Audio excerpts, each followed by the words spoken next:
Le dimanche 26 juillet 1981, un violent incendie de pinède s'est déclenché au lieu-dit Bayarguel, entre Prades-le-Lez et Clapiers, aux alentours de 15h30. De nombreux appels arrivent au CODIS. Le panache marron des fumées, activé par un vent violent, laisse présager des conditions de lutte très difficiles et un important feu de forêt. Les tours de guet du secteur confirment la gravité de la situation. D'importants moyens sont immédiatement dépêchés sur les lieux, dont les sapeurs-pompiers de Saint-Mathieu-de-Tréviers et le GIF de l'UTI stationné à la caserne de Saint-Mathieu.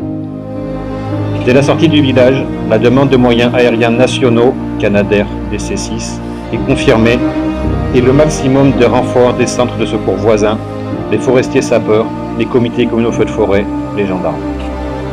Les véhicules se présentent sur la piste forestière côté Prades-le-Lez et doivent stopper le feu se développant de part et d'autre de la piste.